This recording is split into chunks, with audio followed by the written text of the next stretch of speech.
ભગવાનના ધામમાં બેસીને ભગવાનના ગુણ ગાવાના, આપણે મુખથી બોલીએ એના કરતાંય જે સ્થાનના વાઇબ્રેશન, જે માહોલની પવિત્રતા અને જે સ્વરૂપોની દિવ્યતા વગર બોલે આપણને ઘણું કહી દે છે, એવા દિવ્ય વડતાલ ધામમાં વાલા ભક્તજનો આપણે આવ્યા છીએ.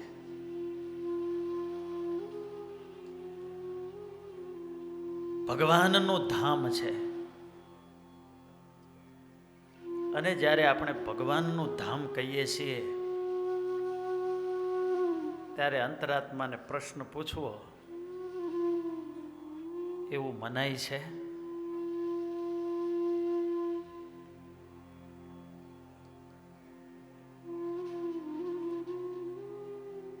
વૈષ્ણવ ધારામાં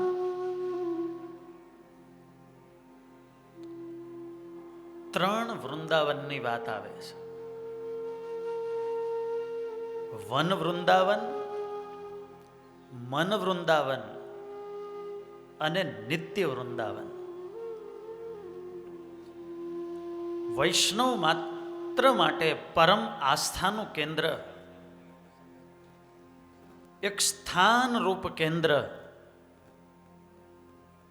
કે જેની દિવ્યતાનો લાભ લેવા માટે મુમુક્ષુઓ ભારત ભરમાંથી ત્યાં જાય છે, એવું એક સ્થાન છે જેને વન વૃંદાવન કહેવામાં આવે છે.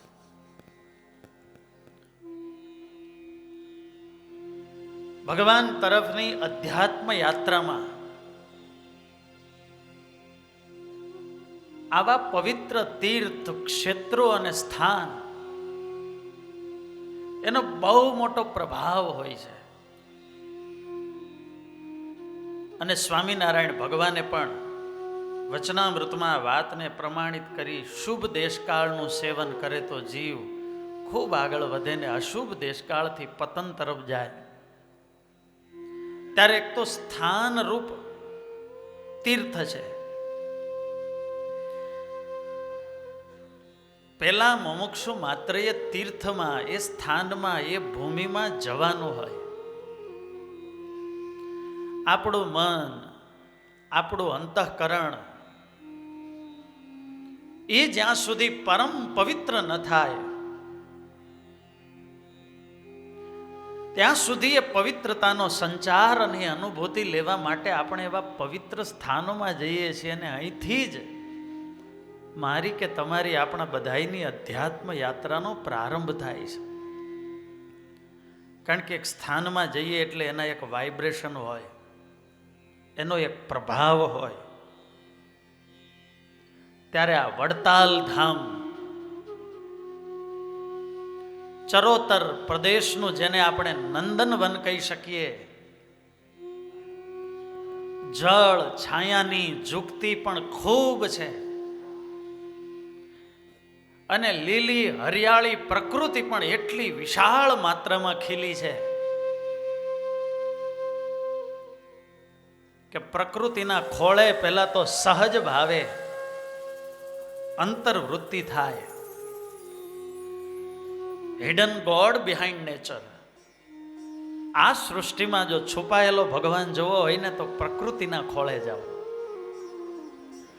ત્યારે એક તો આ એક સ્થાનની, આ પ્રદેશની દિવ્યતા છે.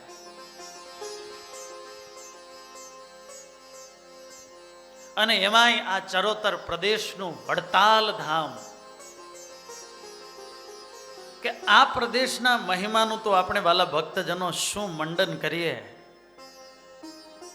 આપણે બોલીએ, આપણે વિચારી શકીએ અને આપણી ચિત્ત શુદ્ધિના પરિણામ સ્વરૂપ આપણે કદાચ ગમે એટલો અનુભવી શકીએ તોય એનાથી અનંતાનંત ગણો મહિમા આ સ્થાનનો છે.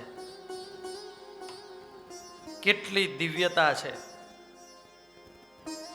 કે જ્યાં હરિકૃષ્ણ મહારાજ રૂપે સાક્ષાત ભગવાન સ્વામિનારાયણ વિરાજમાન હોય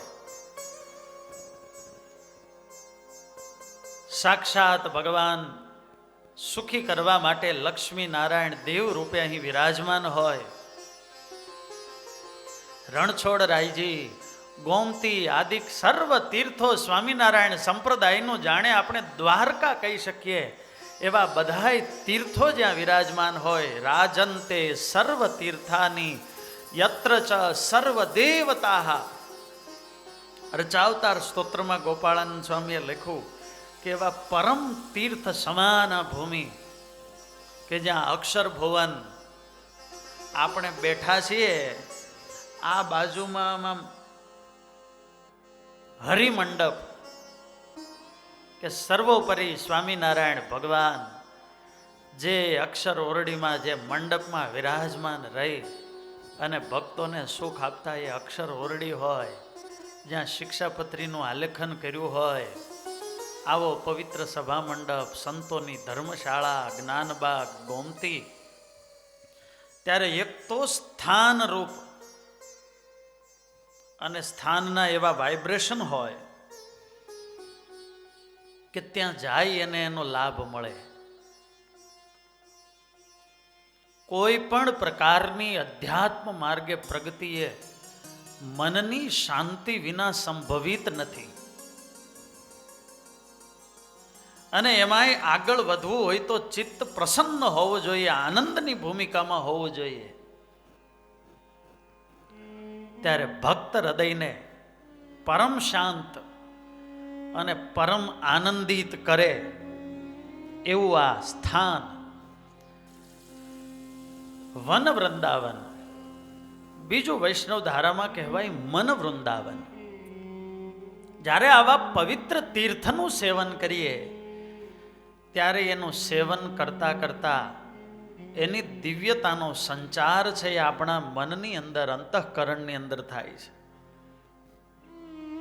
પણ એ ક્યારે થાય એનો વિધિ લખો શાસ્ત્રોએ. તીર્થે જવું સદગુરુ ગોતવાને, તીર્થે જવું તે પ્રભુ પામવાને.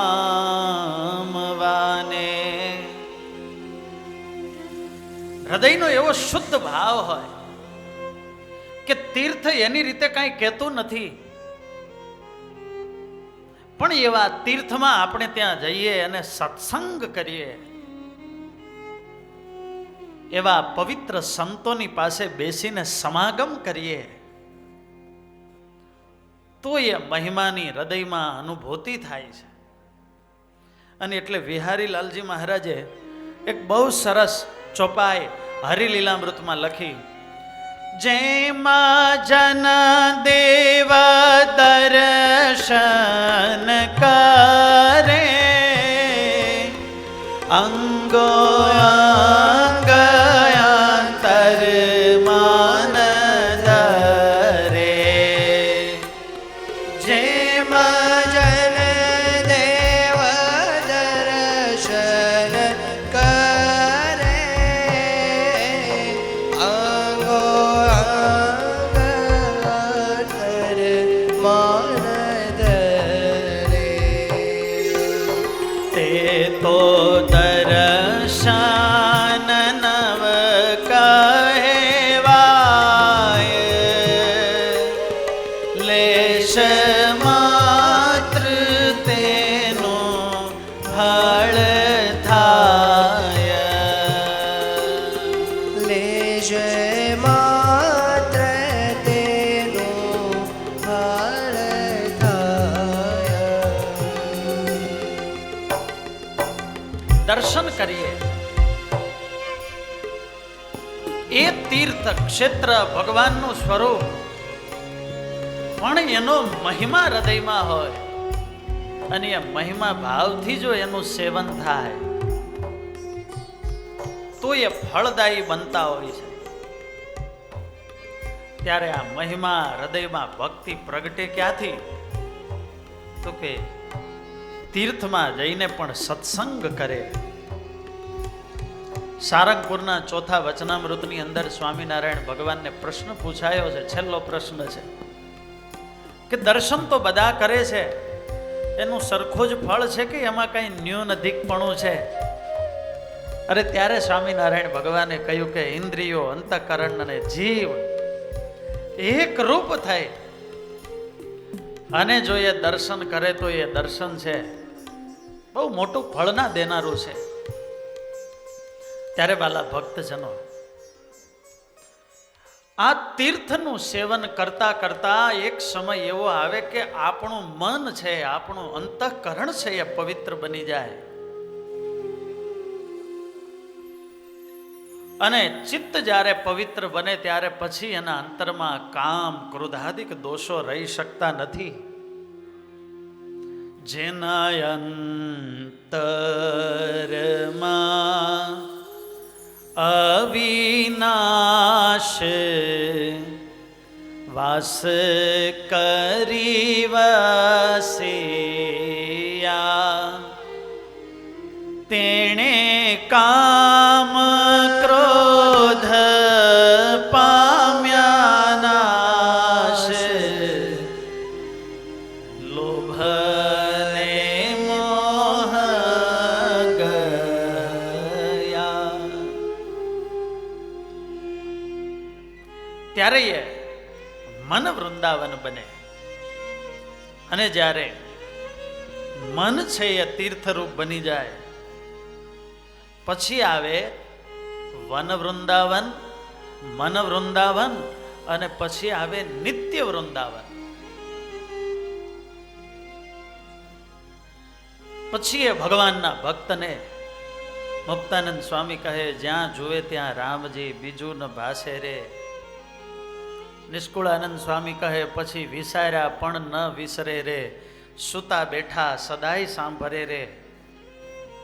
પછી કોઈ આયાસ કરવો પડતો નથી અને પ્રયાસ વિના ભગવાન નિરંતર સાંભળે. હજી મનને આયાસ દેવો પડે. આ સપ્રયત્ન ચિત્ત વ્યાપારો ચિંતનમ, ન્યાયમાં એવી વ્યાખ્યા કરી કે પ્રયત્ન દેવો પડે, પણ એમ કરતા કરતા અપ્રયત્ન ચિત્ત વ્યાપારો સ્મરણમ, પ્રેમાધિક્ય થાથી એ ભક્તને અખંડ ભગવાન સાંભળ્યા કરે. પછી એ કદાચ તીર્થમાં ન હોય ને તો જ્યાં હોય ત્યાં તીર્થ ભેગું હોય. એ જ્યાં જાય ત્યાં તીર્થનું સર્જન થાય. યમ યમ સ્પૃશતિ પાણીભ્યામ યમ યમ પશ્યતિ ચક્ષુષા, જ્યાં જ્યાં અડે, જેને જેને જુએ એ બધાયને એ ભગવાનનો ભક્ત છે. એક જાગૃતિની મિસાલ સમાન એ ભક્ત કે સંત છે એ આખી સૃષ્ટિને તીર્થરૂપ બનાવે છે અને પવિત્ર બનાવે છે. ત્યારે વાલા ભક્તજનો, આ સ્થાનના સેવનથી આ આપણી એક આખી અધ્યાત્મ યાત્રા છે. પછી એ ભક્તને ભગવાનની નિત્ય લીલામાં શાશ્વત સ્વરૂપમાં પ્રવેશ થઈ જાય. આ જગતની અંદર કોઈ ખૂણો એવો નથી કે ત્યાં ઠાકોરજી ભર્યા ન હોય, પણ એ આવરણો તૂટે પછી એ ભગવાનના દર્શન થાય અને ભગવાનની લીલાઓ, નિત્ય લીલા,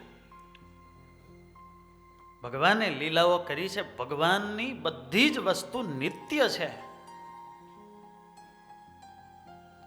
રામાનુજાચાર્યજીએ ભગવાનને બે વિશેષણો આપ્યા, આનંદ ગુણો અને કલ્યાણ ગુણો. દરેકની આગળ વિશેષણ લગાડ્યું કે ભગવાનના બધા જ ગુણો છે એ કલ્યાણ ગુણો છે અને આનંદ ગુણો છે.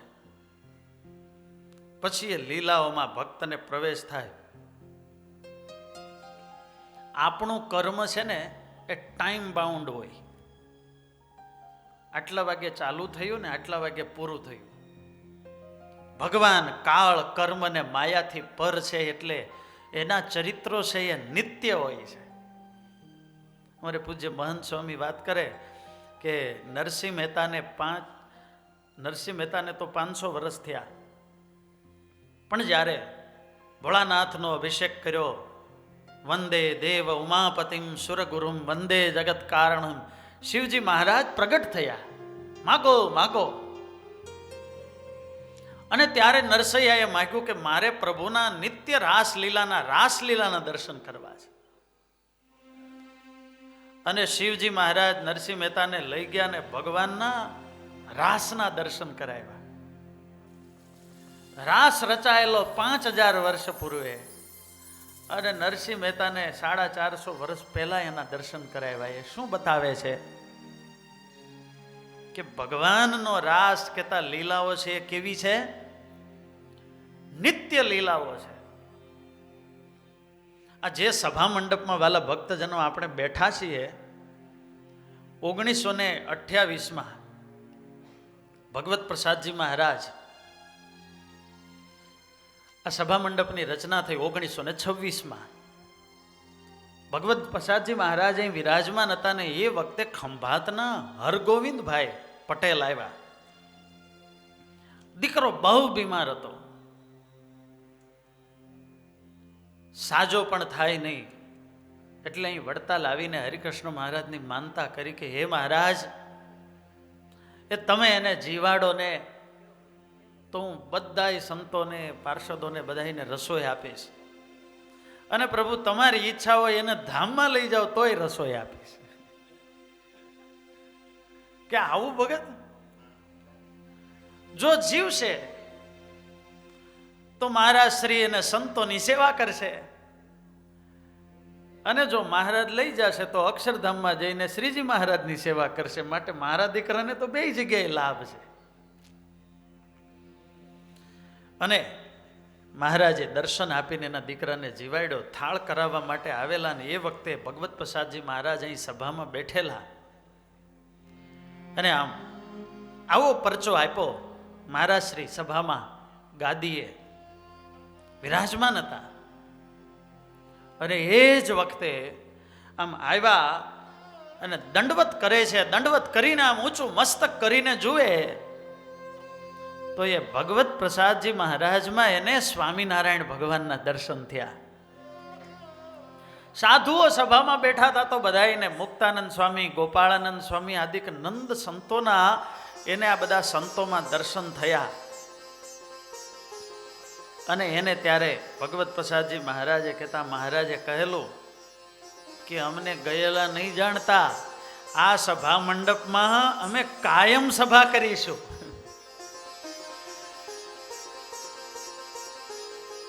લીંબ વૃક્ષ તળે તો નિત્ય 5 સભા થાય છે, પણ વાલા ભક્તજનો આ સભા મંડપમાં પણ સ્વામિનારાયણ ભગવાન નિત્ય સભા કરે છે મુક્તો સાથે.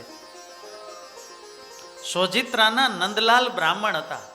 ગોપાળાનંદ સ્વામી પાસે સત્સંગ થયેલો, આચાર્યોદયમાં આ પ્રસંગ લખેલો છે કે એ જ્યારે દર્શને આવ્યા, મંદિરે દર્શન કર્યા, પણ અહીં સભા ચાલતી હતી, સભામાં દર્શન ન કર્યા. રઘુવીરજી મહારાજ સભામાં બેઠેલા, કથા વાર્તા થતી હોય, અને આમ પણ એને આમ મનુષ્ય ભાવ કે હું બ્રાહ્મણ અને આચાર્ય મહારાજ એ બ્રાહ્મણ, એમાં કઈ બહુ દર્શને જવાની જરૂર નહીં, અને દેવના દર્શન કર્યા તો એમાં બધું આવી જ ગયું ને. આવો એક પ્રકાર છે સત્સંગમાં. પ્રેમ સે બોલો જય સ્વામિનારાયણ. કે આપણે મીડિયેટર જોઈએ, અને દર્શન કર્યા વિના નીકળી ગયા, સભામાં બેઠા નહીં, અને રાત્રે મહારાજના સ્વપ્નમાં દર્શન થયા, અને શ્રીજી મહારાજના દર્શન થયા, અને વળી પાછા મહારાજના સ્વરૂપમાં રઘુવીરજી મહારાજના દર્શન થયા. ક્યાંક લખેલું છે રામ રૂપે દર્શન આપ્યા, અને અહીં આવીને જુએ તો વળી પાછું એ સ્વરૂપ બીજે દિવસે જુએ ત્યાં રઘુવીરજી મહારાજના સ્વરૂપમાં લીન થતું દેખાણું. અને ત્યારે એને પ્રતીતિ આવી કે હું માનું એવું નથી. અને રઘુવીરજી મહારાજે કીધું, નંદલાલભાઈ, હવે આજથી નિયમ રાખો કે માત્ર દેવના દર્શન ન કરવા. અને પછી એ સમાગમ કરવા પણ બેસતા. વાલા ભક્તજનો, મારે એ જ કહેવું છે, વસ્તુ હોવા માત્રથી ગમે એવી વસ્તુ મળી હોય પણ હોવા માત્રથી એની અનુભૂતિ નથી થતી. જ્યારે અહોભાવથી એને આપણે સ્વીકારીએ છીએ ને ત્યારે એનો દિવ્યતાનો સંચાર આપણને મળે છે. ત્યારે ભગવાનની નિત્ય લીલાઓ જ્યાં ચાલે છે એવું વડતાલ ધામ. અને એટલા માટે આજે આ સંન્યાસી વડતાલ આવ્યા છે. બાપુભાઈ આદિક બધા પાટીદારો એ સંન્યાસીની પાસે બેઠા છે. બદ્રિકાશ્રમના એ મુક્ત. અને એણે કહ્યું છે, બાપુભાઈ આ બદ્રી સ્થળે આદિયુગમાં રમાજીએ તપ કર્યું હરિપામવા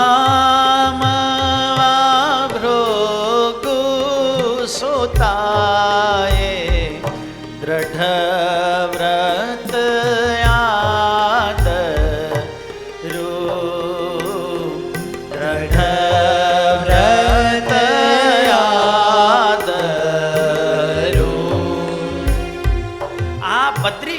બોરડી છે. આ સ્થાનમાં લક્ષ્મીજીએ તપ કરીને ભગવાનની પાસે વરદાન માગેલું, પ્રભુ મને તમારા અર્ધાંગના રૂપે સ્વીકાર કરો ને ભગવાને એમને સ્વીકાર કરેલા.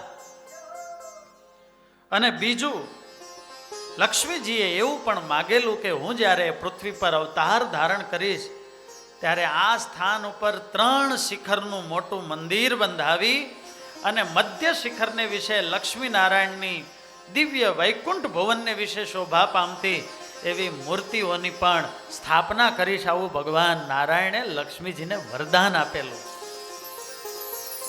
ત્યારે લક્ષ્મીજીની એ તપ સાધના એ ફલીભૂત થઈ. એવું વાલા ભક્તજનો આ તીર્થ છે. ભગવાનને મેળવવા હોય, ભગવાનની પ્રાપ્તિ કરવી હોય તો એના માટે રામાનુજ સંપ્રદાય, એનામ તો શ્રી સંપ્રદાય કહેવામાં આવે છે. કેમ તો કે એના આદિ આચાર્ય લક્ષ્મીજી છે. પુરુષાકાર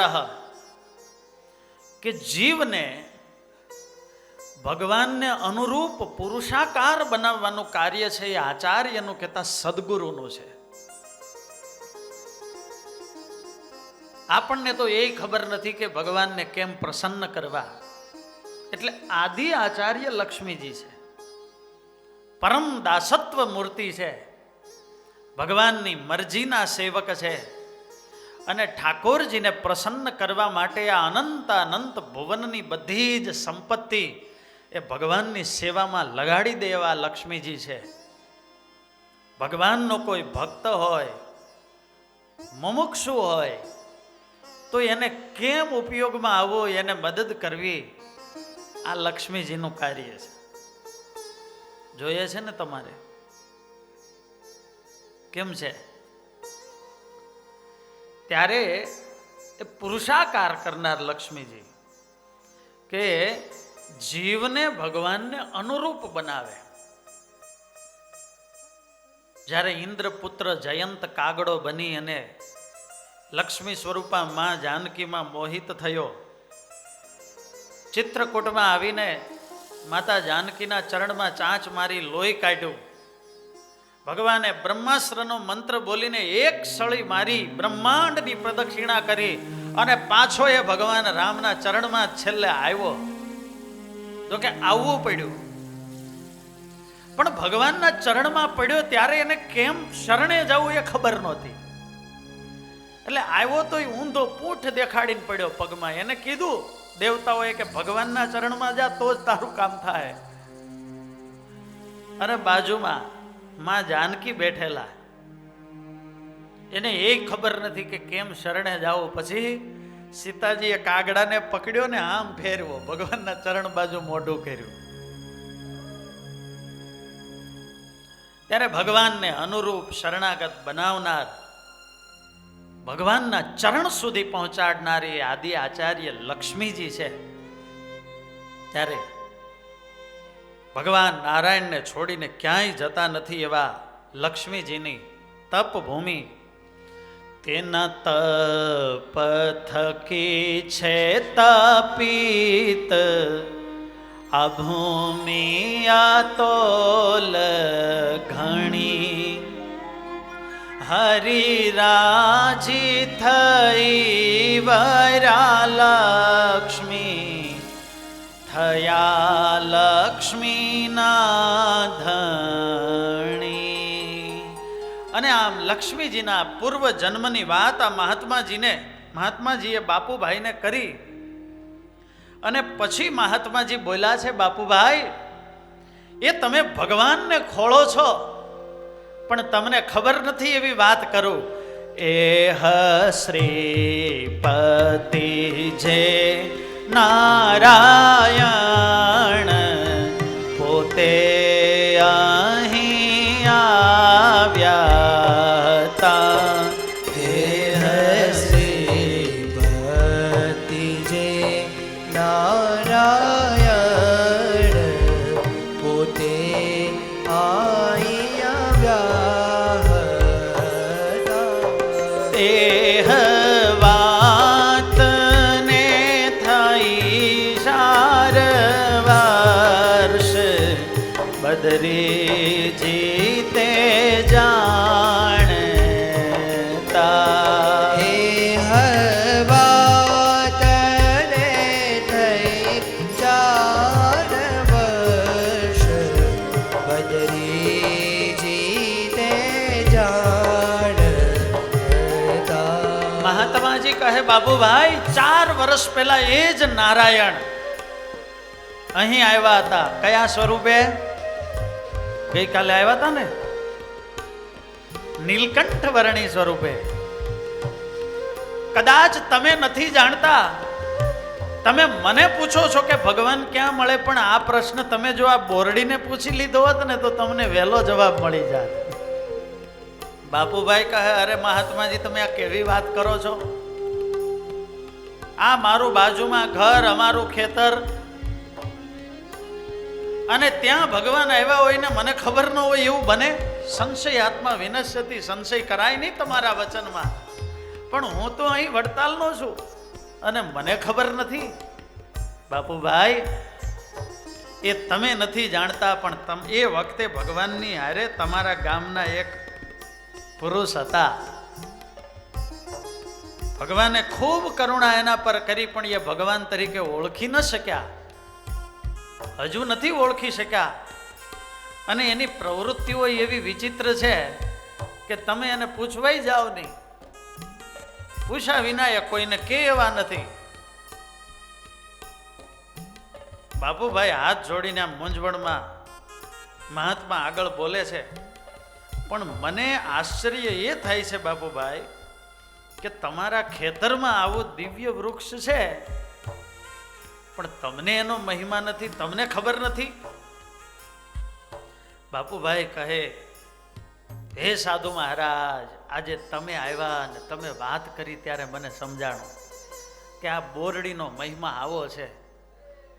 અમે તો કાયમ આ બોરડીને જોઈએ છીએ, અને તમે જ્યારે આટલી વાત કરો છો ત્યારે 1-2 વસ્તુ મારા મનમાં આવે છે કે આ ખેતર કરીએ, બોરડી નડતી. એટલે એવો વિચાર આવ્યો તો કે આમ એવા 2-3 પ્રસંગો બનેલા કે આ ખેતરમાં કામ કરનાર મજૂરને કુવાડી લઈને કીધું તું આ બોરડીને કાપી નાખજો. આને કાપવાના પ્રયાસ બહુ કર્યા, કુવાડી ધાર્યા, એની ધારો વહી ગઈ, પણ આ બોરડીને કંઈ થયું નહીં. પછી થયું આ કપાશે નહીં એટલે બાળવા માટે પ્રયાસ કર્યો. 4 બાજુ લાકડા મૂકીને બોરડીને આમ સળગાવવાનું ચાલુ કર્યું ને જેવો અગ્નિ પ્રગટાવ્યો, પણ ખબર નહીં કઈ દિશામાંથી કાળી ભમ્મર એક વાદળી આવી ગઈ અને બરાબર બોરડીની ઉપર જ આવીને ઊભી રહી ગઈ ને એવી વરસી કે અગ્નિ પણ થયો નહીં.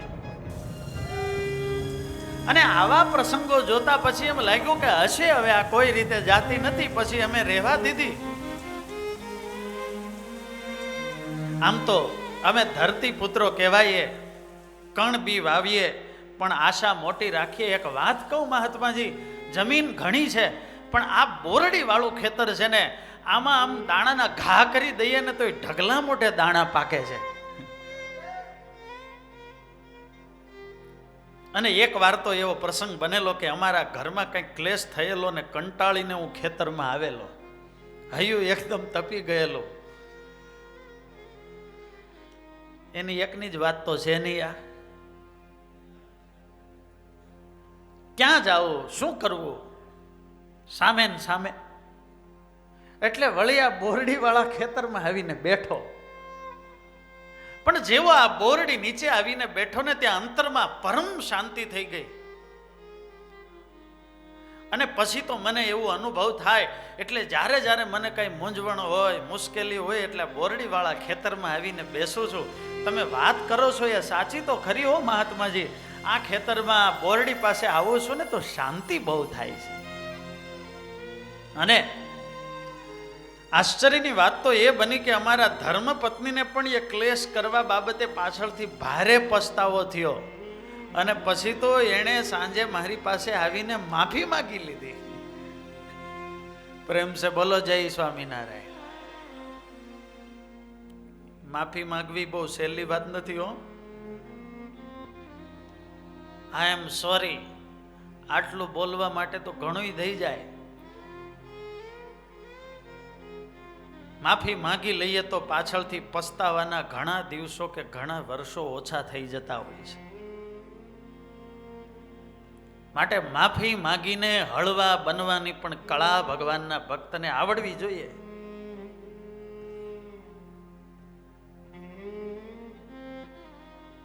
પ્રેમ જાળવવો હોય તો પરસ્પરનો મહિમા, મારાપણું કહેતા મમતા,